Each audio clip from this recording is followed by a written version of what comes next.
Good morning, everybody. Today is Monday, December 4th.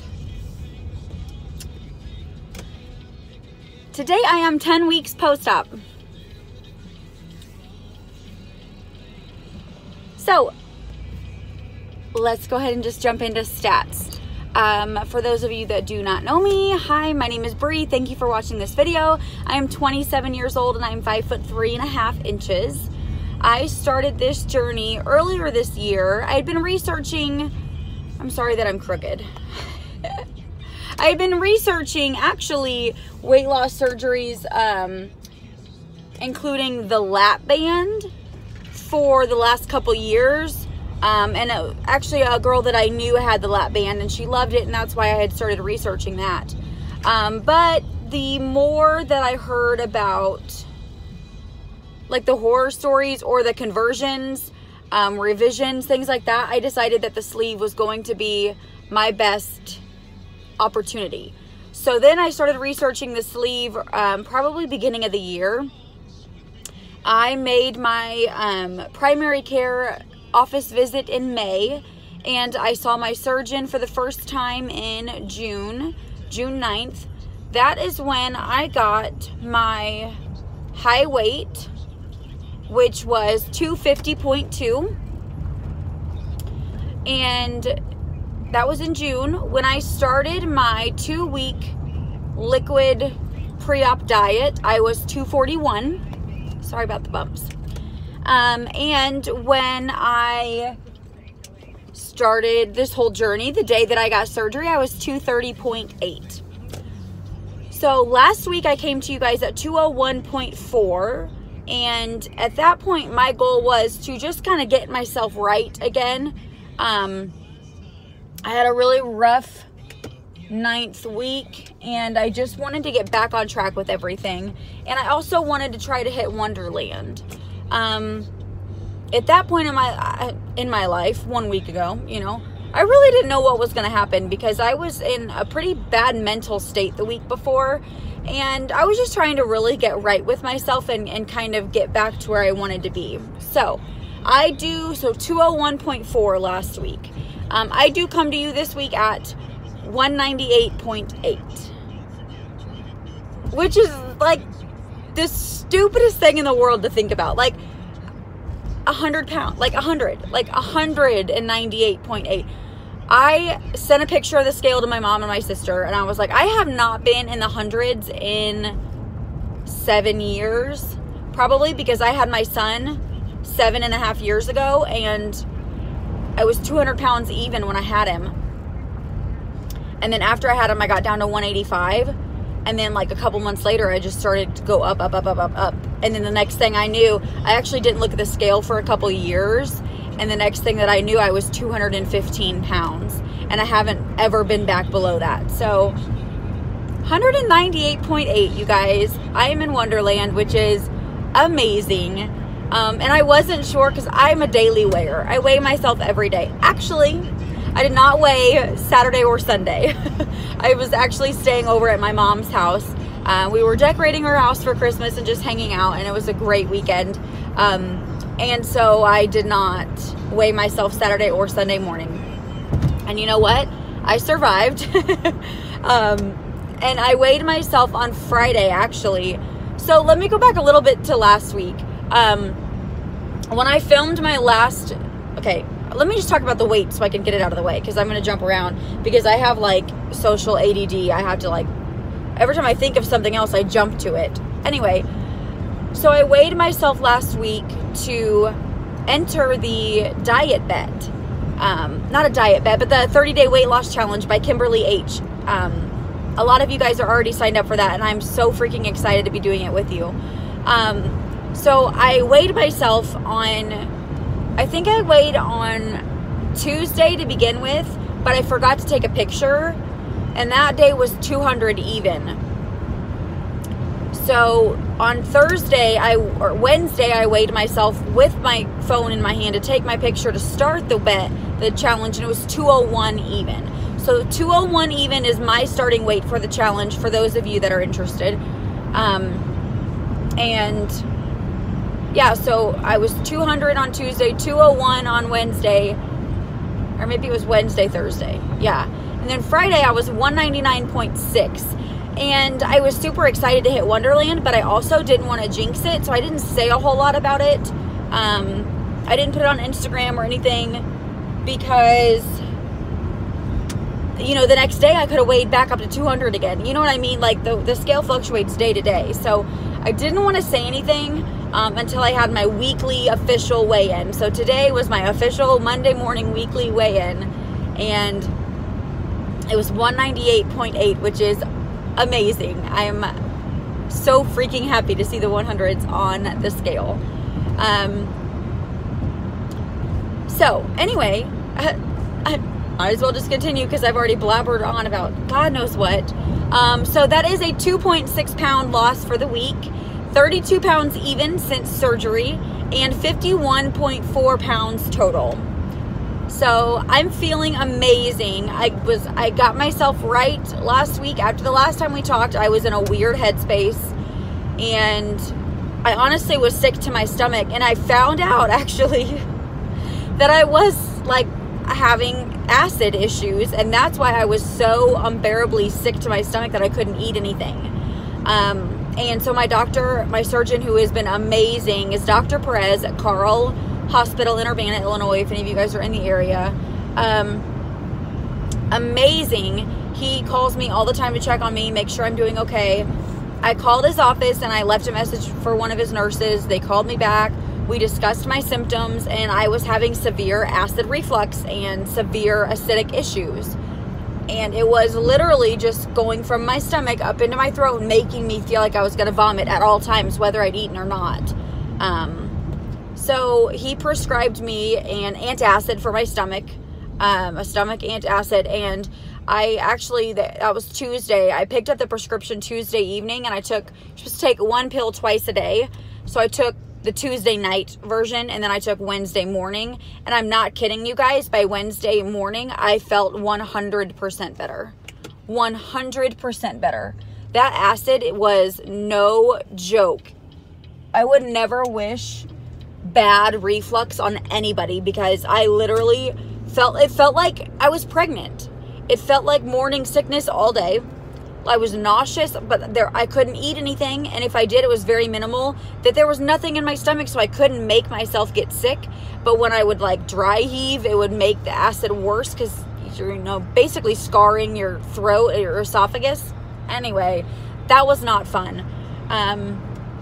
But he has me on an acid reducer, so I'm taking that twice a day, and I've been very good at it, except when I was at my mom's this weekend and I forgot to take it with me.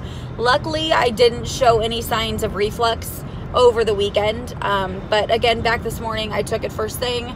I've been doing really well taking that twice a day. I've been doing awesome at taking my multivitamin every single day. The only thing I'm struggling with is my calcium tablets, and that's because it's mid-morning and mid-afternoon. So it's not something I can take first thing in the morning. Not supposed to take it with my multivitamin. So that's where I get stuck, and I should just take a bottle to work because I have 2 bottles of them, but I don't know why I don't remember to do that. But my calcium is what I'm lacking. But when I had my blood drawn again right before surgery on my pre-op labs, my vitamin D was fine, and that's why I'm taking the calcium plus vitamin D. My vitamin D was just a bit low, but it was fine before surgery, and I honestly hadn't been taking them. So, not that that's any excuse. I did order that pill case. I don't know what it's called again. Darn it. Amy mentioned it in her video because Alter to Allie mentioned it. So Allie mentioned it, and then Amy mentioned Allie's video, and now I'm going to mention Amy mentioning Allie's video, because I ordered that pill case caddy thingy that like shaped like a kidney bean. I ordered that last week, and it was supposed to ship out today, so hopefully I'll have it in the next couple days. And then I will start putting at least my calcium and my biotin in there and taking them with me every day, so I remember to take them at work. I haven't been taking biotin, and that's actually my next thing to talk about. I got a sticky note up here on my dash. Biotin, I need to start taking it. I do know though, however, and I see a lot of people ask on like the Facebook forums and stuff if there's anything you can do to not lose your hair. In my experience, I've always shed really bad, meaning I've always had clumps of hair coming out in the shower, always. Luckily enough, I have enough hair that you don't notice it. So I hadn't noticed any change in my hair thickness or thinness since surgery, except for this week. This week I really started to notice in the shower and combing my hair wet.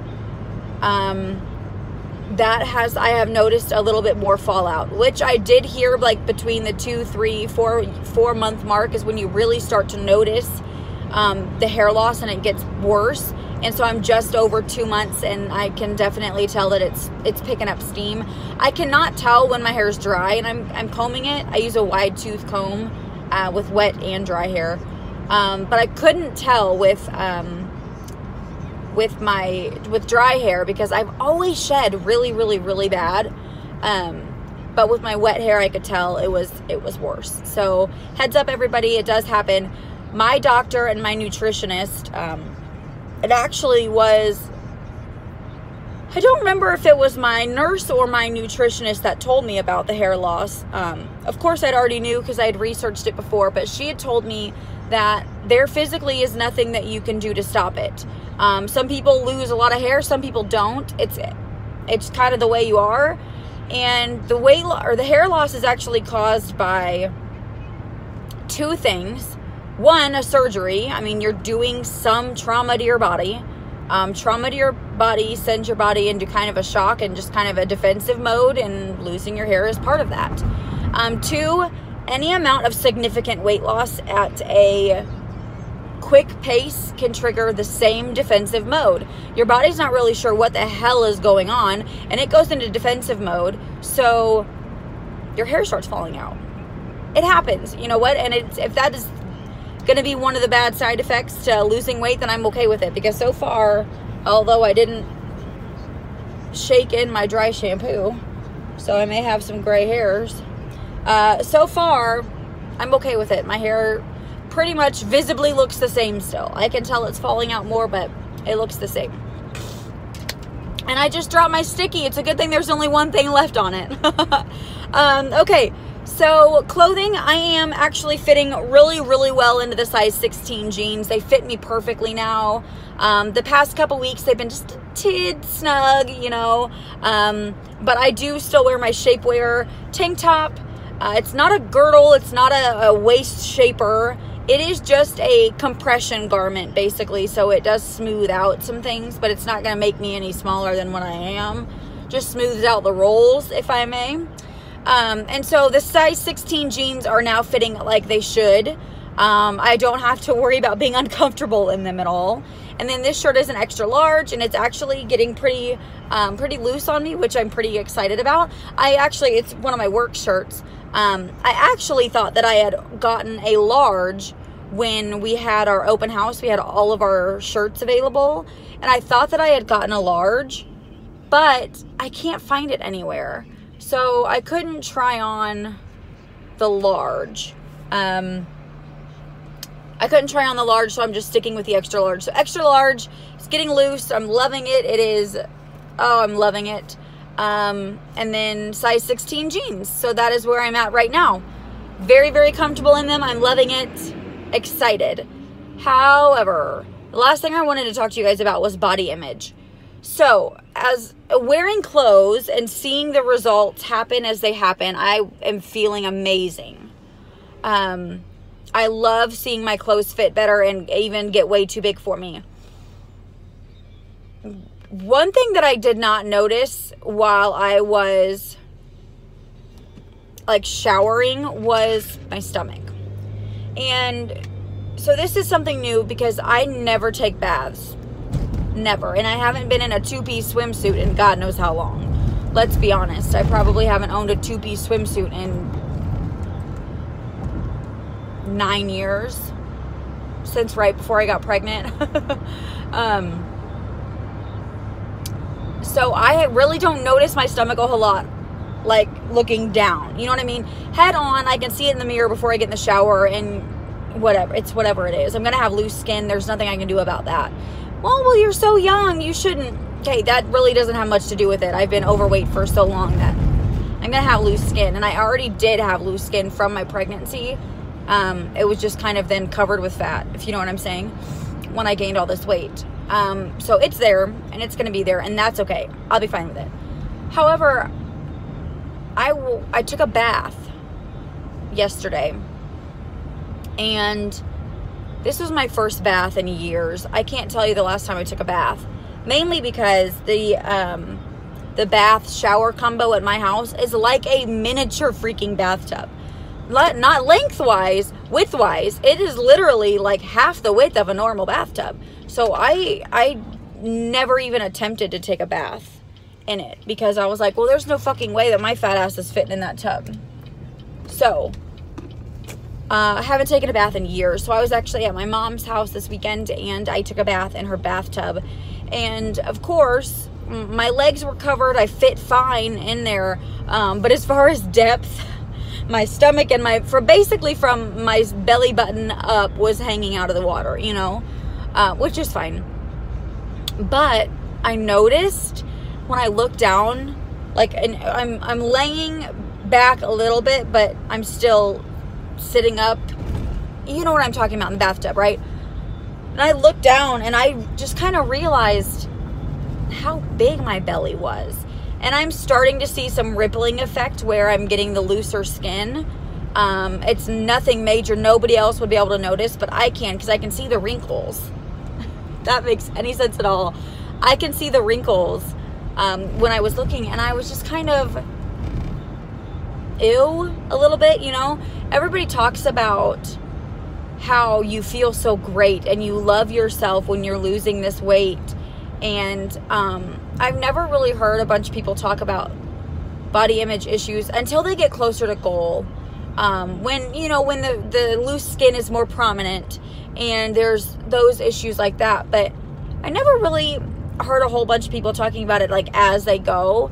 And so that's one thing I want to mention. It is, not only is the food a mind game, but body image is a huge mind game as you're on the journey, not just when you get to your destination, but the whole journey. And I realized that looking at myself in the bathtub when I was like, oh my God, my stomach is still that big. Like, really? I've lost over 50 pounds. I'm under 200 pounds now. Like, how can my stomach still be that big? And you know what? I had to kind of take a step back and tell myself to shut up, because I was complaining and getting down on myself for having a belly still. But you know what? I've lost 50 pounds. I am now under 200 pounds. I should be celebrating the belly that I have, because even though I still think it's huge, it's still smaller than it was 6 months ago. You know what I mean? Like, and sometimes it's really hard to tell yourself that. Like, I would watch people's videos and I would be like, yeah, it's not that easy. You know, it's not that easy to be positive. And it's not.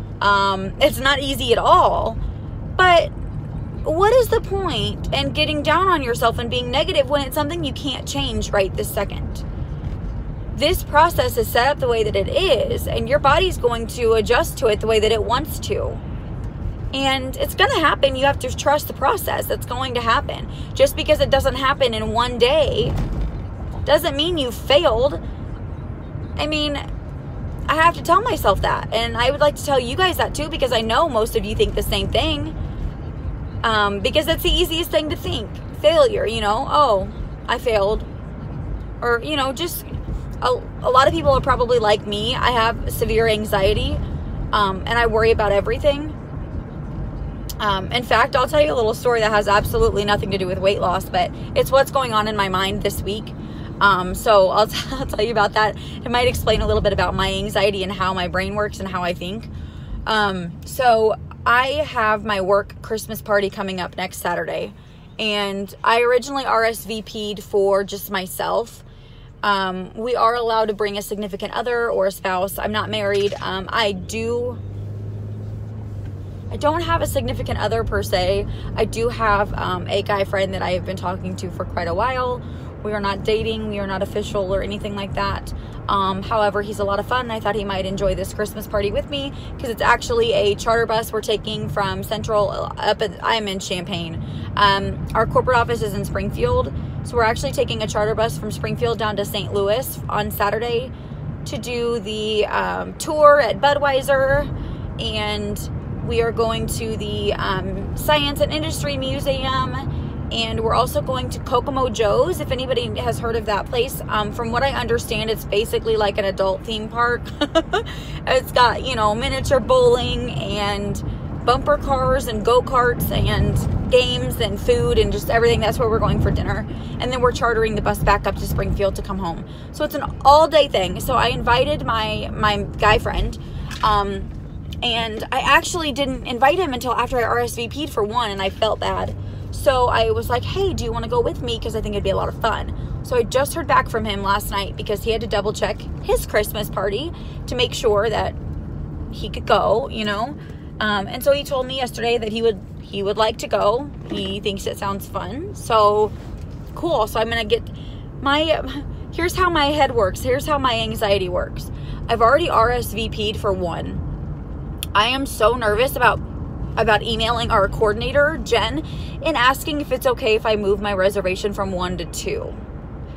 I'm worried that she's going to say no. And again, this is how my brain works. If I ask her and she says no, then I have to go back and tell him, hey, sorry that I asked you to come with me, but you can't come.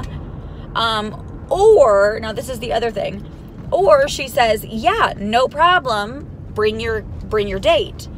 And then we get there and there's like numbers issues with the reservations and the tour, and we're supposed to be doing an escape room. Like, my brain, the way it works is that Jen is going to say, yeah, no problem at all, bring your date. And then we get there and we're one person off from everything. And I don't want to be the one to mess people up, and I don't want to be the one to ruin plans, and I don't want to be the one that has to tell him, no, you can't go after I asked him.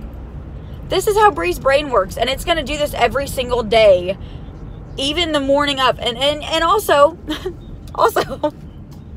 because you guys are so used to hearing me be so negative on myself, I'm also now fearing that he says, yeah, I'm going to go, and then it's going to come time Saturday morning to go, and he's not going to show up. That's how my brain works, and this is why I drive myself nuts.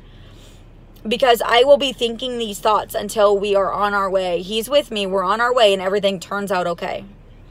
I don't know why. I don't know why I can't control my thoughts, and I can't. My anxiety kicks in, and I think worst case scenario on everything. That's what I do. That's what I do. I can't help it.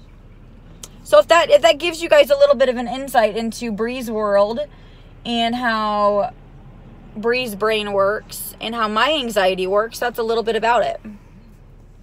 I'm almost to work, and I've been rambling for over 20 minutes now. You guys, if you're still watching, you the real MVP, because ain't nobody got time for this. But yes, I guess last but not least, the weight loss challenge. So thank you so much to Kimberly. She is the one hosting this weight loss challenge, and it is an amazing thing. It is a free challenge. You basically enter all of your weight, height, weight, all that good starting information.